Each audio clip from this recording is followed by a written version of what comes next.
Bueno, pues buenas noches a todos, bienvenidos a una edición más de Ex Libris, este festival que se celebra en Murcia, siempre en septiembre. Este año vamos poco a poco recuperando las actividades presenciales, aún seguimos haciendo alguna conferencia, alguna presentación telemática, como esta que nos ocupa hoy con Antonio Gómez Rufo, y esperamos que el año que viene ya podamos hacerlas todas presenciales. Bueno, vamos a presentar una magnífica novela de Antonio que se titula Viaje a la duda. Yo creo que él no requiere presentación, es licenciado en Derecho, hizo Criminología, ejerció el Derecho, tiene más de una veintena de novelas publicadas, es ensayista también, ha escrito relatos, ha hecho biografías, ha sido guionista de televisión con Blasco Ibáñez de Berlanga, también ha sido guionista de cine con Paris Tombuctú. Y bueno, esta es una novela que a mí me ha gustado mucho. Podemos decir que es una novela policíaca o una novela negra, según veamos, ambientada en el entorno rural. Y bueno, doy paso a Antonio, que si te parece puedes saludar al respetable. Pues sí, buenas tardes en primer lugar. Gracias por conectar conmigo y también agradecer a este Ex Libris que siga funcionando y que, bueno, a pesar de las dificultades que tenemos todos los españoles en relación con lo que todos sabemos, bueno, pues todavía es posible comunicarnos entre nosotros y comunicar con los lectores y con quienes nos están escuchando. O sea que saludos a todos, buenas tardes. Y vamos a hablar un poco de esta novela o de cualquier otra cosa, de lo que te parezca bien, Jerónimo. Estaría. Perfecto. Bueno, pues primero tengo que decirte que la novela a mí me ha encantado. No es tu última novela, ¿no? ¿Habéis hecho una reedición? Sí, bueno, gracias porque te haya gustado. Parece Sí. escribir. Todos los autores, si tú lo eres, escribimos con la intención de agradar a nuestros lectores. O sea, que con que haya un lector que le agrade, pues yo creo que ya hemos cumplido Efectivamente. con nuestro trabajo.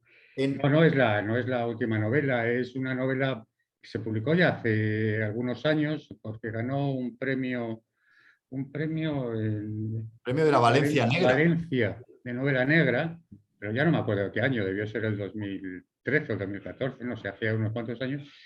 Lo que pasa es que es una novela que, por razones de cómo se editó y en qué momento, bueno, pues prácticamente no tuvo difusión. Y ahora, pues, esta nueva editorial de Ole Libros, bueno, que está haciendo una buena labor de recuperación de novelas que nos gustan a algunos autores, bueno, pues me pidieron cuál que creía que podía reeditarse y yo elegí esta, insisto, porque me pareció que tanto por la acogida que tuvo, por el poco público al que llegó, como bueno, por el hecho de haber sido un premio de novela negra, bueno, creo que tenía derecho a una segunda oportunidad. Después de esa novela sí he publicado varias, sobre todo la novela Madrid, o sea que es una novela sobre la historia de Madrid de 1565, otra novela que se llama El idioma de los recuerdos, que esa la publiqué hace ya también 2 o 3 años, y ahora estoy, bueno, pues a punto ya de publicar la que estoy terminando y que, bueno, esta labor no acaba nunca y como siempre empezamos de cero, pues cada novela es algo en la que tenemos que someternos al juicio de los lectores. Efectivamente. Oye, hay una cosa que planteas en el prólogo que a mí me ha encantado porque me he visto muy reflejado, porque me ha pasado en concreto con una de mis novelas, y es el asunto del título. O sea, tú titulaste esta novela con mucho acierto, Viaje a la duda, y luego a mí también me ha pasado, ¿no? Que algún editor o alguien tal te convence por cambiar el título y no estuvo, la verdad es que el otro no estaba acertado. ¿Qué pasó con eso? Pues sí, efectivamente. La novela la escribí con el título de Viaje a la duda. El editor pensó bueno, que parecía más el título de un ensayo que el de una novela, que por tanto que, bueno, que había que adecuarse un poco a lo que estaba en aquel momento de moda en la novela negra internacional, que eran títulos largos Sí, y humorísticos y graciosos y que llamaran la atención en la mesa de novedades. Bueno, pues estas cosas que tienen los editores. Yo le propuse como alternativa una que me gustaba, que era Bajo un sol de justicia, que me parecía también un título muy que podía buena, muy buena. adecuarse más al contenido de la novela, pero finalmente pues se publicó con aquel título espantoso de cómo era, Nunca te fíes de un policía que suda, creo que se llamaba algo así. O sea, bueno, el típico título creo que para intentar vender y que no logró su objetivo, entre otras cosas, porque no tuvo una buena distribución la novela. Bueno, ni buena ni mala, la tuvo francamente casi inexistente. Y ahora a la hora de reeditarla, pues sí, le propuse a Antonio Alcolea, al editor, le dije, oye, vamos a publicarla con el título original, que me parece el más adecuado. Lo único que pongamos la duda en mayúscula para que se vea que es el pueblo, que es un pueblo, y no esa sensación dubitativa entre dos opciones, para que no haya confusión. Bueno, así ha quedado, y estoy satisfecho con el título, por lo menos. O sea, Yo creo que yo esto creo es que es algo que muy hemos bueno. arreglado de alguna manera.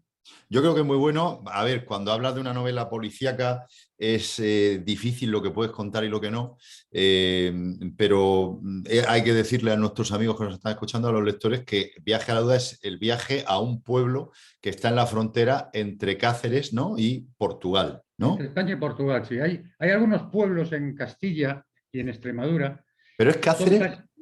Perdón, es de Cáceres el pueblo, ¿no? sí, el pueblo este es de Cáceres Vale, vale. concretamente. Pero quiero decir que hay bastantes pueblos, tanto en Castilla como en Extremadura, que son limítrofes con Portugal y que durante mucho tiempo a lo largo de la historia han compartido, no nacionalidad, pero prácticamente los vecinos, unos eran de nacionalidad española y otros de nacionalidad portuguesa, pero separados por una calle, por un pequeño río o por incluso una casa partida por la mitad, con lo cual indistintamente no respondían a un criterio nacional, sino que eran personajes internacionales. Bueno, pues en esta situación hay un pueblo en Salamanca que se llama Rionor de Castilla, que exactamente es esto, que está partido en dos por un río. Y a mí me pareció que era divertida la historia, pero contándola de Extremadura, porque, bueno, en Valencia de Alcántara, que es un pueblo extremeño, pues hay una situación, si no similar, muy parecida, porque también la frontera está a las afueras del pueblo. Inmediatamente en cuanto das un paso, pues el móvil ya te indica que has pasado a Portugal, con lo cual me pareció divertido situarlo ahí y situarlo además en el año 1935, porque es el momento en que España tiene como sistema de gobierno la Segunda República, mientras que en Portugal está la dictadura de Salazar. Con lo cual también había una contraposición entre un sistema democrático como el español, un sistema dictatorial como el portugués, y los vecinos que están pagando o que se ven obligados a pagar ese debate entre los dos, entre Madrid y Lisboa, cuando en realidad lo que quieren es que les dejen en paz y que dejen que sus ganados pasten a un lado y otro y que no tengan problemas para dividir a las familias entre uno y otro. Con esta excusa escribí una historia policíaca rural, que en realidad en España no se han escrito muchas. Se han escrito historias policíacas en pueblos pequeños, pero no se han escrito rurales. Desde los años 60, en que García Pavón escribía aquellas Hace historias Plinio, rurales, correcto, sí, en Tomelloso. fantástico, sí. Claro, desde los años 60, en realidad no se había escrito una novela rural. Y yo quería escribir una novela en un pueblo, en una aldea, en un sitio minúsculo donde todo el mundo se conociese y fuese dificilísimo encontrar al culpable del homicidio, asesinato que aquí se plantea en la novela. Bueno, pues con todos esos elementos, esos mimbres, es con lo que se ha surgido la novela.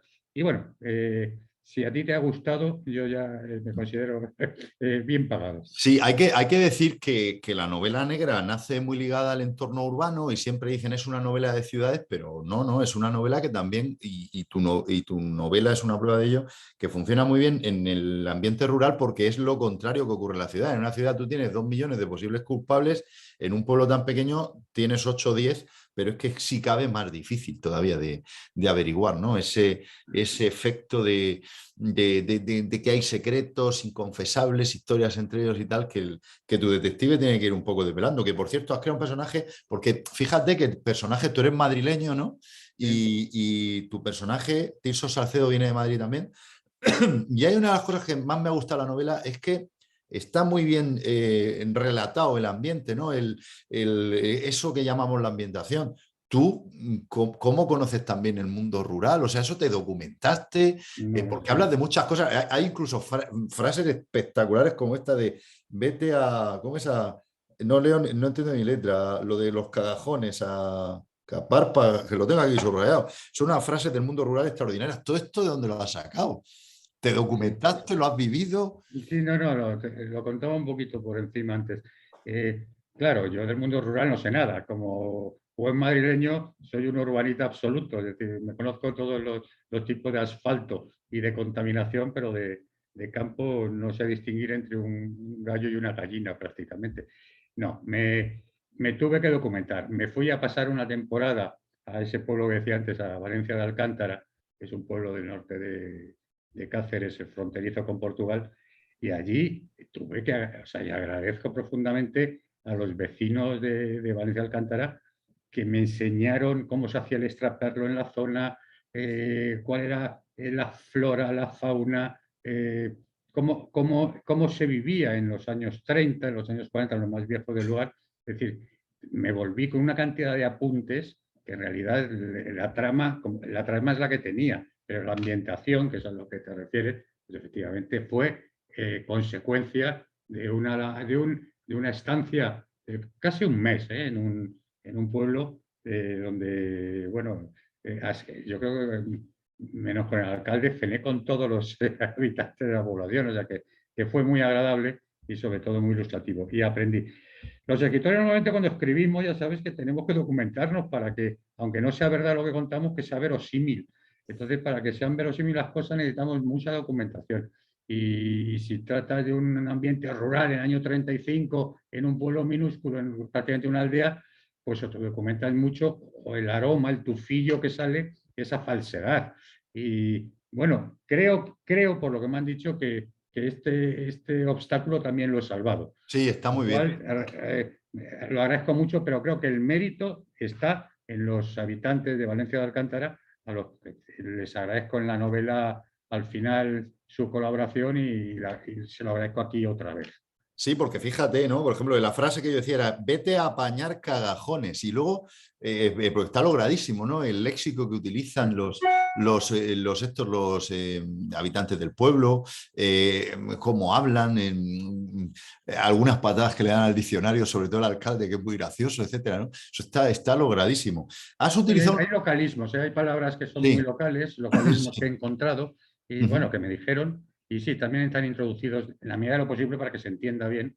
eh, pues hay localismos, bojío, por ejemplo, que pues cosas que realmente es en un lenguaje que no manejamos los urbanistas, ¿no? Los habitantes de las grandes ciudades. Sí, sí. Oye, otra cosa, has utilizado un recurso que funciona muy bien, que es el pez fuera del agua. Has colocado a un detective fantástico, Tirso Salcedo, que es un personaje que a mí me parece excepcional, en ese ámbito rural. Lo has sacado de lo que ahora llaman los cursis, su ámbito ese de confort, ¿no? Y lo has colocado porque en tu novela se pasa calor, ¿eh?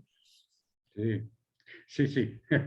Quería además hacer hincapié en esto, en que es un ambiente hostil absolutamente para el protagonista, a un lugar donde va obligado, o sea, va porque se lo ordena su jefe, el inspector jefe le ordena ir ahí a resolver un asunto que ni le va ni le viene, va harto y además va a un lugar pues, lleno de insectos, cuando le horrorizan Que le los dan mucho bichos, miedo.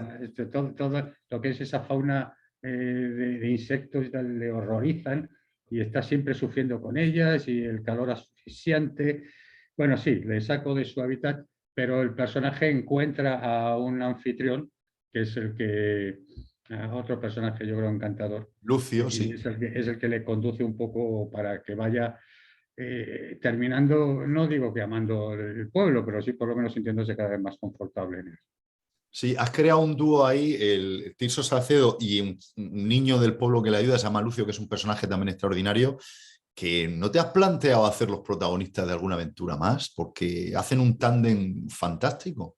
Sí, esto me lo ha dicho mucha gente, que por qué Sí, no continúo la historia con estos dos personajes. Bueno, yo es que en realidad en esta novela lo que pretendía era confrontar dos mundos, el tradicional que representa el policía que va de la gran ciudad y el niño que representa el futuro, las ganas de saber, las ganas de aprender, lo que, lo que era en el momento de la República, pues la ilustración y no sé, la institución libre de enseñanza. O sea, estas maneras o sea, dos mundos enfrentados. El viejo policía de una gran ciudad que ya lo sabe todo y un niño que está asomándose al mundo y que no sabe ni siquiera lo que hay al otro lado de la montaña, que ve desde su pueblo, ¿no? Entonces, me parecía que también esa confrontación era útil para la novela, era un elemento más, y ahí se quedó. Yo creo que ya lo siguiente sería traer al niño a la gran ciudad, en este Claro, caso claro. traerlo a Madrid, y aquí convertirlo en otra cosa, padrinado o adoptado por el Claro, viejo policía. eso. Pero sí, pero me parece tan sencillo, tan fácil y tan... Ya, pero es que que es lo que esperas un poco viendo cómo termina la novela, dices, deberían encontrarse de nuevo, ¿no? Está sí, muy bien. no lo he visto adecuado Vale. y ya digo que me han dicho que lo haga, pero no me encuentro con ánimo. Digamos que estoy con otras historias. Muy bien. Es una novela en la que hay unos personajes absolutamente fantásticos, ¿no? Y algunos tienen historias extraordinarias. Por ejemplo, uno de los que más me llama la atención es La Estirá, que es la señora que sirve en casa del alcalde del pueblo, que tiene algunas historias de verdad que son a la vez tristes y especiales y bonitas, ¿no? Porque, por ejemplo, la historia de las gafas de leer, esto es una cosa que a mí se me saltaban las lágrimas, ¿no? Entonces, estas cosas, ¿te has basado en algo real? ¿Se te ocurrió? No, forma parte del proceso de creación, bueno, de la imaginación que tenemos que echarle los autores a los personajes para enriquecerlos. Sí, cada uno de los personajes de la novela tiene su propia historia. La Estira es un personaje bonito que a mí me gustó porque, figúrate, yo cuando lo escribía siempre pensaba en Lola Gaos. ¿Te acuerdas de que es aquella actriz Sí, sí. que ya de hace Sí, muchos sí, sí, años, sí, sí, que sí. era así muy, Muy muy delgada. enjuta, siempre con cara como de desagrado, siempre con la nariz levantada, altiva. Bueno, pensaba en ella y me divertía escribir sobre ese personaje como homenaje, quizás a Lola Gao, era una actriz que a mí me gustaba mucho y que ya murió hace pues 30, 40, 50 años, yo qué sé cuántos. Y, y bueno, pues sí, tenía sus historias, pero todas, hay otra, la Lupe también tiene sus historias y Sí, también tiene la otra, la la que es Marcelina medio bruja, también tiene sus historias. El tabernero me hace muchas gracias, también. también tiene su naturaleza y su manera de comportarse. Y luego el alcalde, que es el típico cacique del pueblo de aquella época, de aldea de aquella época. Bueno, yo creo que cada uno tiene sus historias y con todo eso vamos armando también el enriquecimiento paralelo de la novela, además de la trama principal, ¿no? Sí, porque hay que decir que es verdad que muchas veces en una novela los secundarios son casi tan importantes como los personajes protagonistas y enriquecen mucho la narración. Tenemos que decir, sin destripar la novela, que esta es una historia de un caso policíaco que le encargan a Tirso Salcedo, que está en Madrid, y le dicen, vete allí a un pueblo dejado a la mano de Dios que han despanzurrado a una paisana, la Lupe, y resulta que tenemos un conflicto internacional porque el alcalde este que apuntas tú, el medio cacique, se ha cruzado la frontera, ha cogido a un tal Mario que es portugués y lo ha metido en la cárcel, ¿no? Esto es un punto de partida fantástico, ¿no? Porque él está allí, el Tirso está metido en este pueblo de la mano de Dios, pero en realidad lo que se está jugando es que se puede montar un pitote bueno con Portugal. Sí, eso es lo que le dicen, que tiene que resolver el asunto porque Lisboa, el gobierno de Lisboa se ha empeñado en que le devuelvan a su súbdito y el gobierno español dice que bueno, que lo devolverá cuando se pruebe su inocencia o culpabilidad, pero efectivamente es un conflicto internacional, con los acuerdos internacionales que había entonces de amistad hispano-lusas. Es decir, que sí, que ese es el motivo. Eh, y a partir de ahí se desarrolla la trama policíaca, puramente policíaca, de quién es el asesino, quién mató a la Lupe y a lo largo de la novela, cada uno de los personajes parece que tiene un motivo para haberla matado, es decir, parece que cualquiera puede ser el culpable. Ese es supongo que esa es la estructura dramática que tiene que tener una novela policíaca, ¿no? Que no sepa el lector hasta la última página quién es. Pero, pero bueno, yo digo que para mi gusto la novela tiene mucho más ingredientes. Los personajes principales son interesantes, pero los genéricos, los secundarios también. Eh, Quizá sería podría tener un tratamiento cinematográfico que yo lo veo claro, porque lo vi en una película que se llama La Isla Mínima y Muy buena, que tuvo muy buena. algún éxito, incluso creo que algún Goya. Sí, Y La Isla Mínima, si recordamos la película, es parecida, es la investigación policial dentro de un pueblo muy pequeño. Lo que pasa es que en la actualidad. sí, Bueno, yo cuando la vi, que yo ya había publicado esta novela, dije, mira, hombre, pues el aroma es muy parecido, ¿no? O sea, hay un paralelismo entre Viaje a la Duda y La Isla Mínima. Me pareció que estaba bien.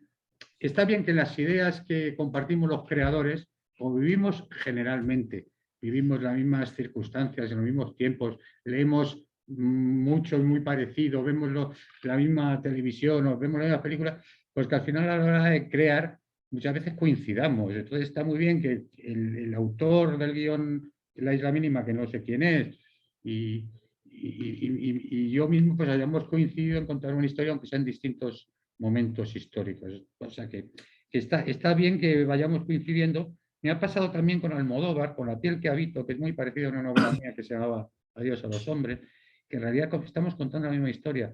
Y cuando yo lo hablaba con él decía, es que el pertenecer a la misma generación nos da los mismos clichés, nos da los mismos clavos en los que agarrarnos y donde poder inventar historias. Y esto yo creo lo que nos pasa un poco, ¿no? Nos pasa a todos a la hora de construir, pues bueno, pues, autores como tú y como yo, pues compartimos seguramente mucho más de lo que nos imaginamos, desde gustos hasta tendencias o hasta apreciamos de una manera u otra las noticias que nos llegan las interpretamos de acuerdo a parámetros muy parecidos. Y esto nos pasa a los creadores y está bien, porque luego con esto podemos sorprender quizá a los lectores que no comparten esos mundos privados, íntimos que compartimos los creadores en general y que, bueno, pues eso les puede ayudar a visualizar mundos nuevos o maneras nuevas de pensar que yo no sé si les sirve o no, pero al menos lo intentamos, siempre lo intentamos.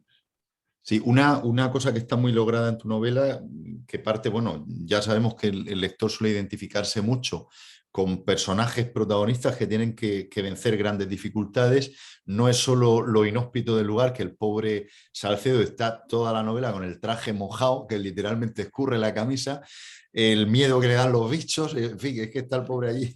A mí me recuerda mucho cuando los de Ciudad vamos al campo, porque es verdad que parece muy bucólico y luego cuando estás allí las cosas no son tan bonitas. Yeah.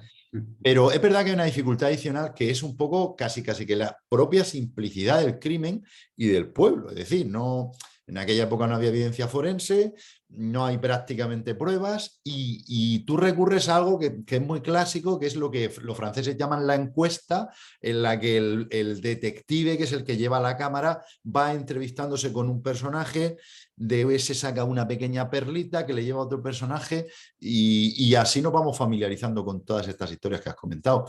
Esto yo creo que es un gran acierto a la novela y que nos permite ver, pues, por ejemplo, el médico también es un personaje muy bueno, ¿no? El Tobías es, creo que se llama, ¿no? El de la cantina, que es muy chulo también cuando cuentas cómo era, porque este llega allí de como medio de buhonero. Cuentas muy bien y relata muy bien cómo era aquello de estos pueblos donde la tienda era un carromato. Sí, sí, sí, es que era así. Todo eso es información que me han dado, sí, efectivamente. Un Era carromato así. que pasaba una vez al mes, a lo mejor, ¿no? Y eso era el Corte Inglés que tenía esta gente. Efectivamente. Luego, me creo recordar, es que claro, que hay muchos que la novela, pero creo recordar que el cura también es un personaje Ah, te muy tenía que preguntar por pintoresco. eso también. Es pintoresco también porque es un cura muy extremadamente de pueblo, donde lo único que quiere es que le dejen en paz. O sea, es que tampoco es que el arzobispo o el obispo le ha enviado a ese pueblo y el pobre está deseando, no sé si salir, porque ya se ha habituado, pero efectivamente también le da un poco igual todo lo que pasa en el pueblo. Cualquiera de ellos podría haber cometido el asesinato, cualquiera de los que estamos hablando, el médico, el cura, el tabernero, el alcalde, cualquiera podría haberlo hecho. Y bueno, pues ahí estamos para averiguarlo. Sí, son personajes que la verdad tienen mucho encanto, porque por ejemplo el cura que tú planteas es que es un cura ateo. Bueno, es que para ser papa, como se suele decir vulgarmente, hay que ser ateo. Y para Claro, ser un buen cura también. O sea que, claro pero es que desde el principio dice, este cura es ateo, se lo dice el chico Lucio a Tirso. Bueno, planteas también un poco algo que ahora está muy de moda, que ya pasa ahí en el 35 en este pueblo, que o sea, es que ahora se habla mucho de la España vaciada, las dificultades que tiene esta gente y nos encontramos con que, por ejemplo, el personaje de Lucio no puede ir ni a la escuela, a pesar de que es un crío que tiene un gran potencial. ¿Esto es algo que viviste cuando estuviste allí? no, no, pero pensé que si la escuela había quedado en el lado portugués, en esa famosa separación, porque efectivamente el niño no solamente no podía ir, sino que había perdido a todos sus amigos, ¿no? que iban a la escuela, pero al lado portugués.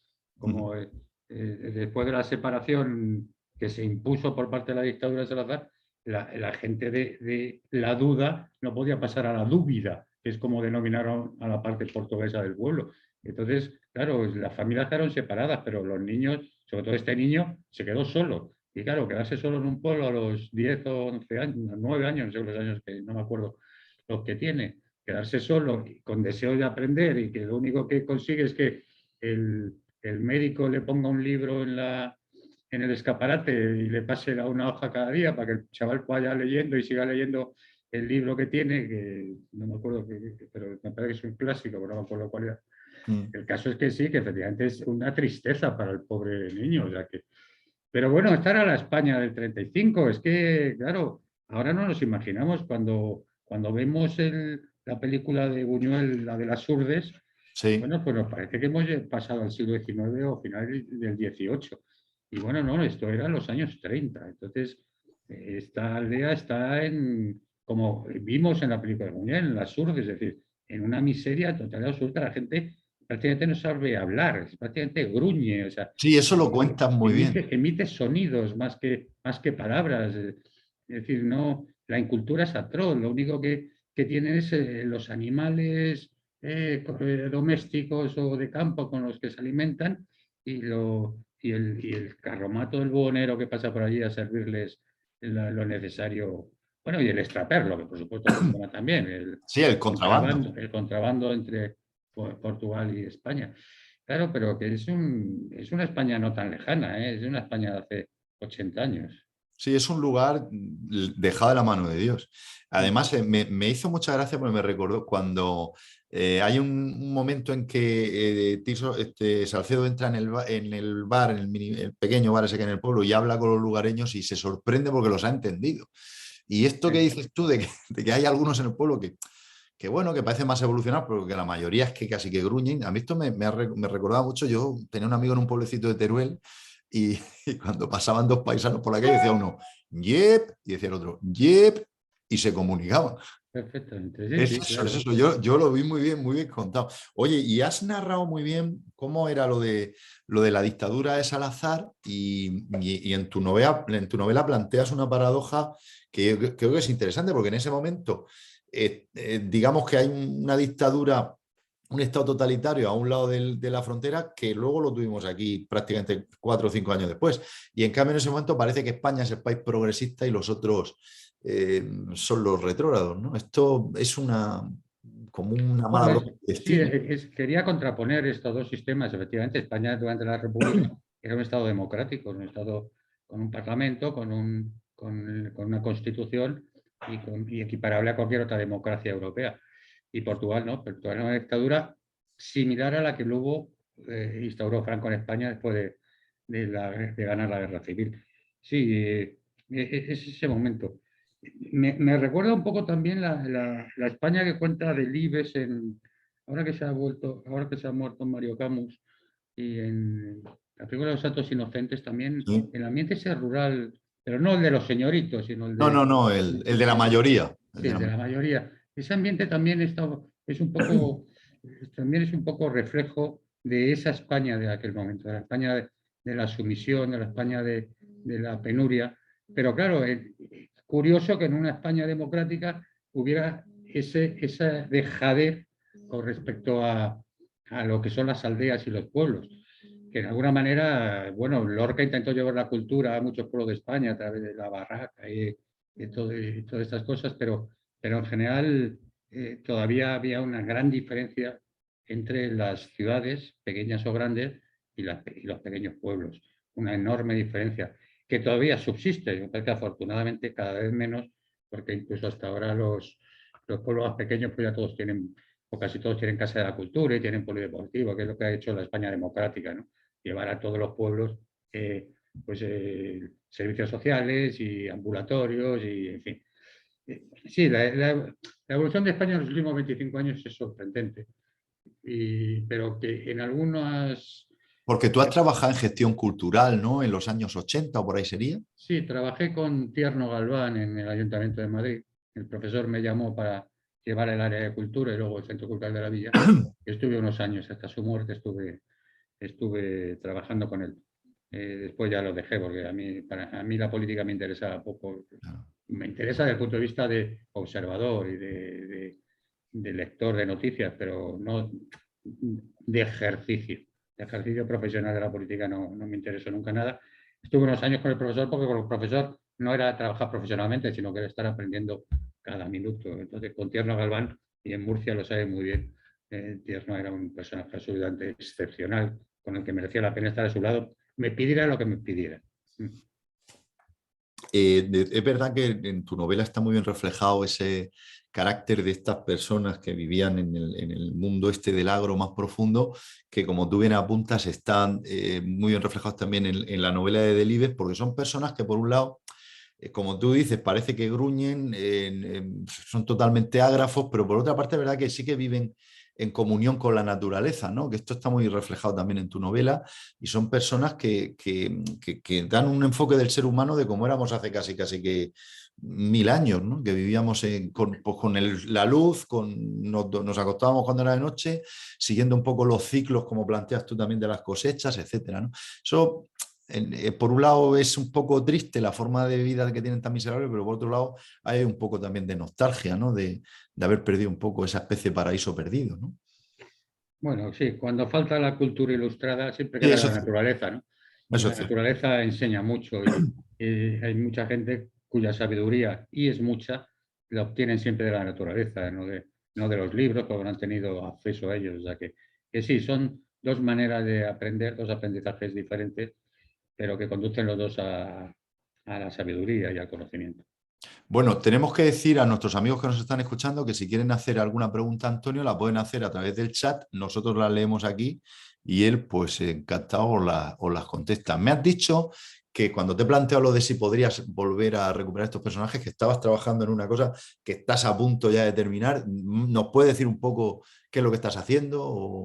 Estoy con una novela que es muy particular, muy diferente a lo anterior.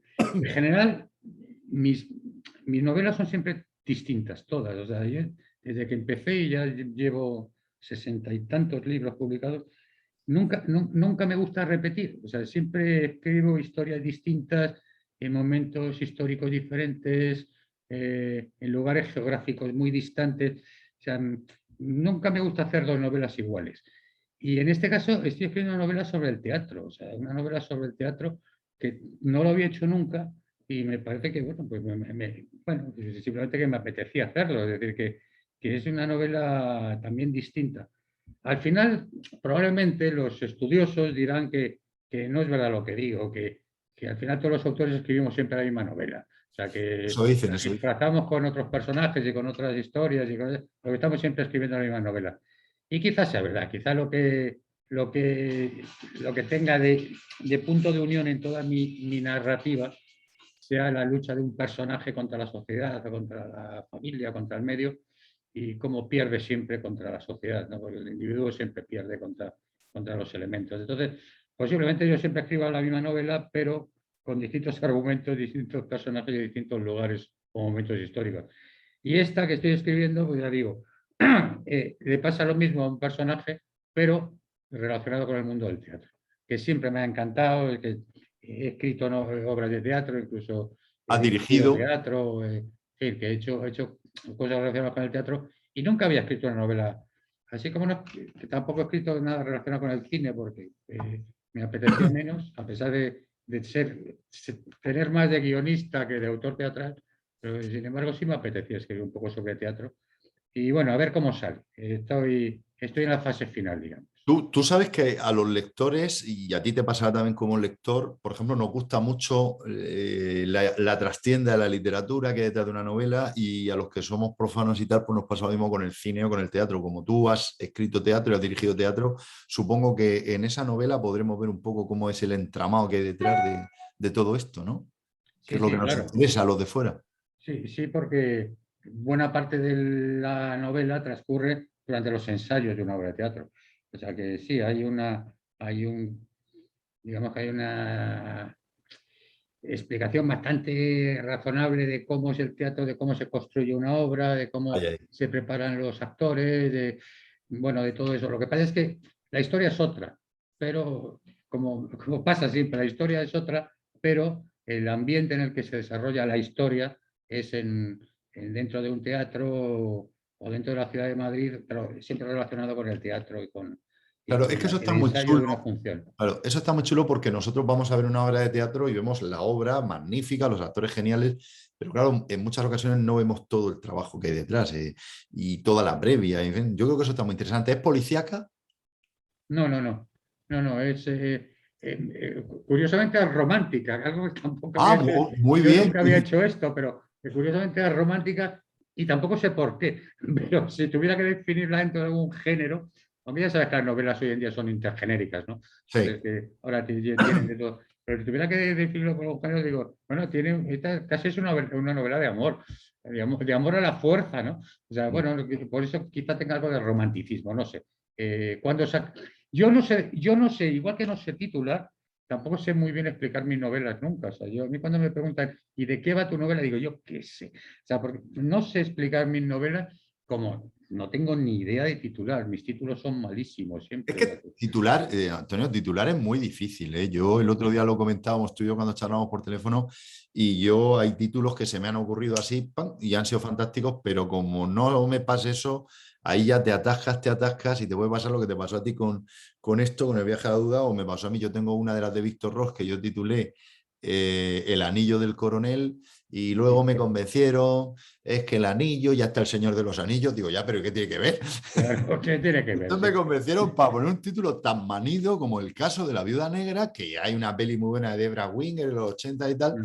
que yo no lo veía, pero bueno, me pasó como a ti, dije que sí, y luego pues fue contra la novela, porque coño, es que a veces un mal título, estas cosas parecen cuestiones así un poco, así como muy, muy primarias y tal, pero es que influye el título mucho en el lector, también una buena portada, etcétera, ¿no? Entre estas cosas hay que trabajarlas, pero es que es verdad lo que dices tú, que es muy difícil. Oye, y te quería preguntar una cosa, porque tú has tocado todos los palos, has hecho ensayos, has escrito artículos y le has dado al mundo del cine, que yo lo he visto, y de las series de televisión, ¿no? Que yo lo he visto un poco reflejado cuando me han llevado, lo he visto Rosa a la tele y claro, el lector, los lectores somos muy exigentes siempre con las adaptaciones y tal, pero claro, yo he visto que hacer guión a mí me parece dificilísimo. ¿Cómo es eso? Es porque tú vas a escribir y pasa lo que tú quieras, pero tú vas a escribir un guión y tienes que decir, tengo presupuesto para esto, hay suficientes extras, ¿cómo es eso? Bueno, yo en eso puedo decir que he sido muy favorecido por la suerte, porque cuando Berlanga y Azcona decidieron no volver a trabajar juntos, es decir, con los problemas personales que hubo entre ellos, Berlanga, Luis, gran amigo mío vamos, de toda mi vida, no de la suya porque era mayor, sino de toda mi vida, pues me pidió que como escritor pues, que le ayudara a escribir el guión. Tanto que le ayudara con Todos a la cárcel como luego con Blas Báñez y luego con París Timbuktu. Bueno, yo le dije, Luis, yo no he hecho un guión en mi vida, no tengo ni idea. Y dice, no, no te preocupes, que lo aprendemos enseguida.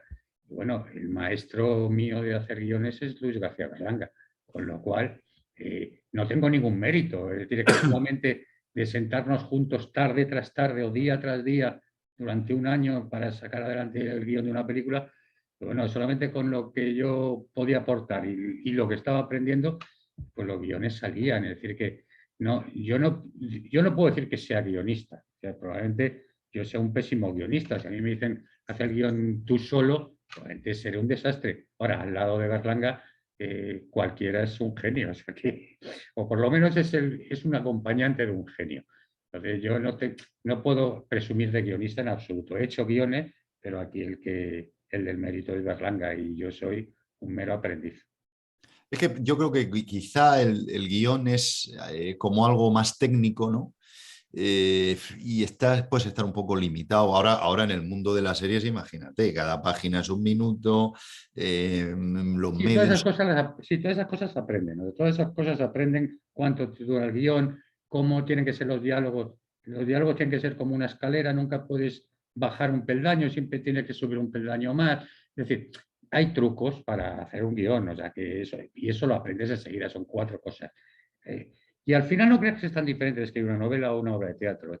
La obra de teatro tiene una carpintería teatral que es específica, el cine otra y la novela otra, pero al final se trata de construir una historia, que la historia sea buena y que la historia interese. Es decir, Correcto. luego el modo en que la vas a transmitir a los espectadores o a los lectores, eso ya depende del género que utilices, pero no creas que es muy difícil construir la historia para un guión. Luego, técnicamente, sí, pero técnicamente, insisto, son 4 cosas, tampoco son mucho más. Exterior, día, cuarto de Sofía. Y entonces ahí diálogos. No sé qué decir, que no es muy diferente. La historia es la importante. Si no tienes una buena historia, ni saldrá nunca ni una película, ni una obra de teatro, ni una novela. Sí, Es porque lo esto que, es una... en lo que trabajamos tú y yo, Claro, si es en que... crear Claro. historias. ¿Eh? Claro, sí, lo que hacemos nosotros es una cosa que empezó con unos tíos que iban de pueblo en pueblo contando historias por un cuenco de sopa y luego pues apareció el libro, apareció la tele, el cine, hasta el videojuego. Es lo que dices tú, son formas de contar historias. Y apareció la Bueno, industria y cuando apareció la industria se claro. acabó la libertad. Yo soy Pues, un gran enemigo de la industria. sí, me dicen que nos quedan ya apenas 3 minutos, una difícil. ¿Cómo ves la situación actual? ¿Qué te parece este país que tenemos? El coronavirus, la situación política en general, ¿cómo ves el tema?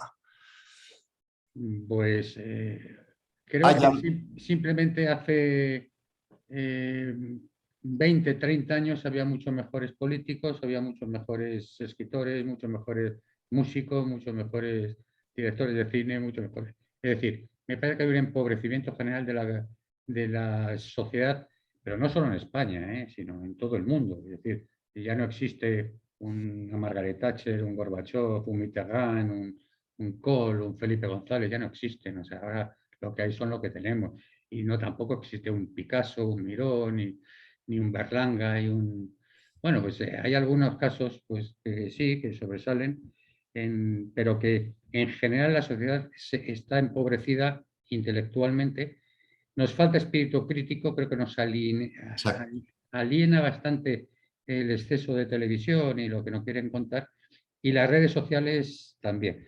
Y lo malo es que los jóvenes no les veo yo con ganas de cambiar el mundo, que son los que en algún momento confiamos que venían con mucho ímpetu y mucha fuerza a cambiar el mundo y han resultado al final que son la misma o peor casta de que la que había, la que querían combatir. O sea que entonces yo sinceramente no soy optimista, pero creo que lo que nos ha pasado, la pandemia del coronavirus, los incendios, ahora el volcán, yo creo que son agresiones a la naturaleza que la naturaleza no es culpable, la naturaleza es inocente.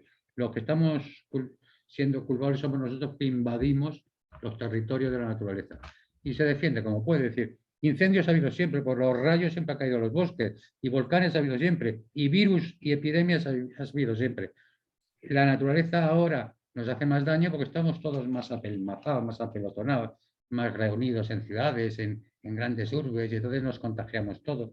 Bueno, Claro. optimista poco, pero también es que soy mayor y eso Ya, pero, a lo sí, pero mejor es tiene que que ver con la edad. O sea ya que, no, pero es que lo malo es que tienes razón, ¿eh? Porque bueno, efectivamente, por ejemplo, si nos circunscribimos a lo primero que has dicho, a la clase política, pues si tú te pones a comparar en los mismos partidos, individuo por individuo, la gente que había en la transición y en la inmediata transición, con esta gente de ahora que se produce una profesionalización de la política sí. y viven de estar en el partido desde los 18 años y no se les conoce oficio ni beneficio, pues esto es una cosa muy grave. Pero bueno, en fin, seguiremos escribiendo y dando el coñazo a ver si conseguimos convencer a alguno de que tenga espíritu crítico. Eso Bueno, es, nos dicen, hasta que nos echen. exacto, nos dicen que tenemos que cerrar ya, que hemos consumido el tiempo. Antonio, muchísimas gracias por Pues haber gracias a ti, charlado con Jerónimo. Ha sido un nosotros placer hablar contigo. y por haber podido escucharte y recomendamos a nuestros amigos que lean Viaje a la Duda, que está editado por Olé Libros y que es una novela policíaca fantástica. Muchísimas gracias, Antonio. Un abrazote. Un abrazo. Hasta luego.